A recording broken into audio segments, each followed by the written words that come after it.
We're gonna go see Project Hail Mary. We're having a girls' night. I am going to test drive another car. I mean, this is really nice.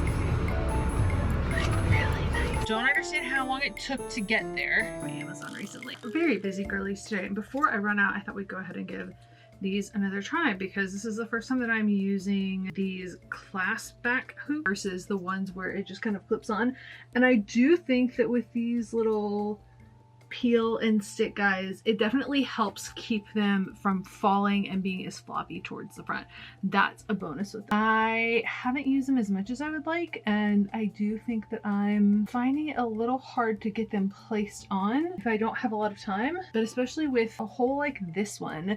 This is one of the longer holes on my ears. It's probably, and it's like the main reason that I would want to use these little backings. It can be hard to get it placed right the first time. So we're getting ready to head out this afternoon. We have a couple of errands to run today. We're gonna go see Project Hail Mary. We're having a girls' night. I am going to test drive another car, and I thought I'd bring you along for the ride, chat about Outlander, all of those things. However, I'm getting ready for the day, and I find that it helps me to put my shoes on before I film.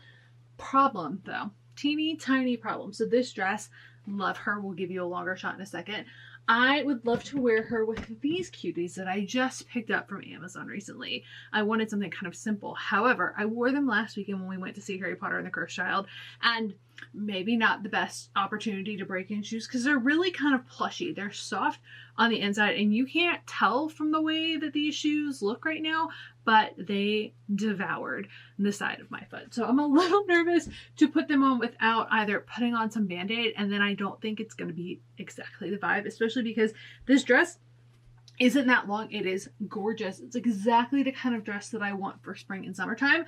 I do need to get some shapewear with this one because all of mine is at the point where it's like rolling in certain areas and it's just lost its like perfection over time.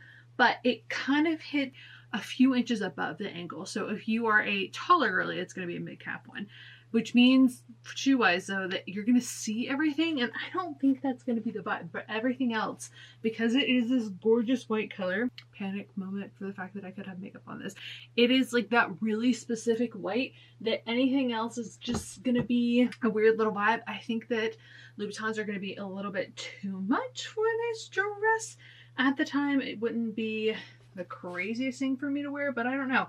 Those feel too fancy for the current vibe. But if I was wearing this to like church or somewhere else, I would definitely wear them with those. I also think that that's more, not that I care, but I feel like that's probably more heel than I would want for a test drive.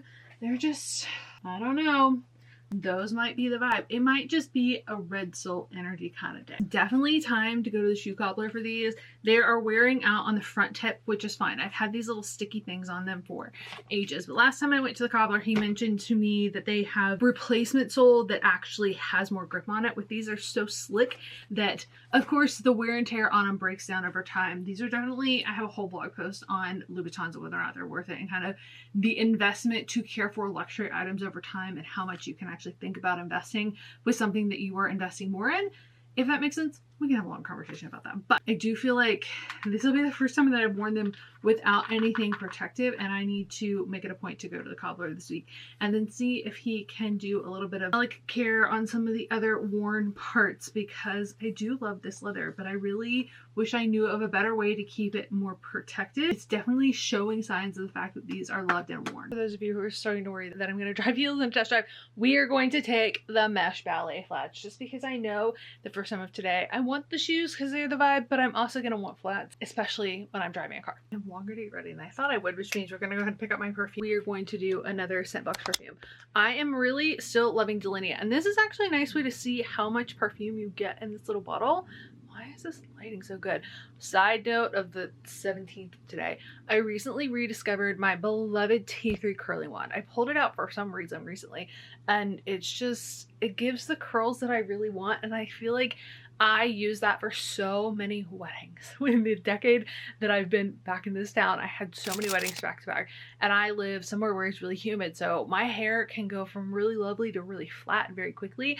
The curling iron doesn't quite do it, but the curling wand does a lot. So I am really loving the curls again. Plus it also like naturally contours because it draws kind of in and out with the 1-inch curling wand. You would think with your hair being longer that you might want something larger because it would take over, but actually the 1-inch she's your girl. This is the perfume though, Delinea, and this is quite a big size. I just feel like I've been using my vanilla powder and I use it so often. Is this gonna run out at any given time? But this little doodad, I twisted it the wrong way the other day and I was having issues kind of getting it out. So I'm glad to know that it essentially takes a little finagling, but like you can get the bottle out and the spray's there and you are still fine. So we're gonna wear this one. Loving her. I will say I did see somebody's video talking about Parfum de Marly and Pink Tax for the 5 minutes that I was on TikTok last week.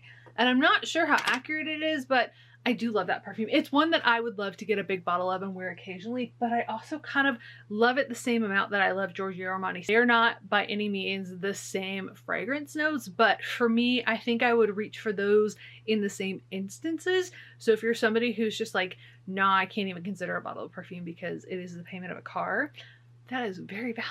That is what I look at sometimes.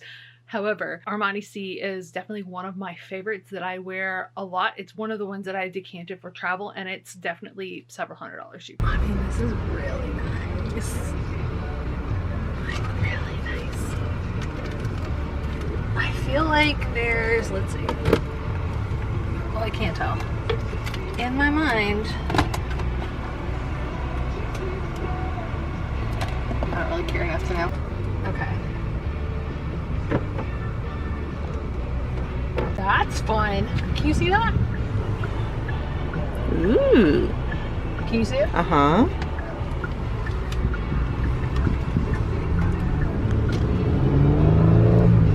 A little heavy? Okay. Not in like a bad way. Let me turn the air back up. Okay. That's why I was like, ooh.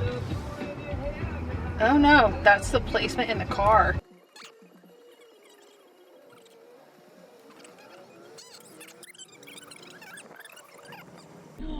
You're joking.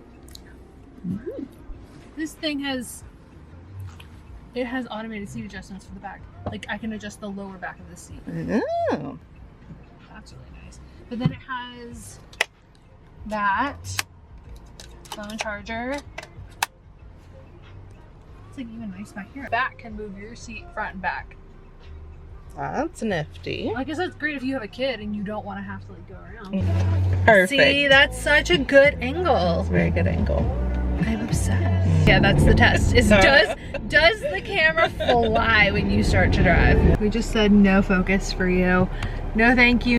That's better. Okay, so movie was good. Don't understand how long it took to get there.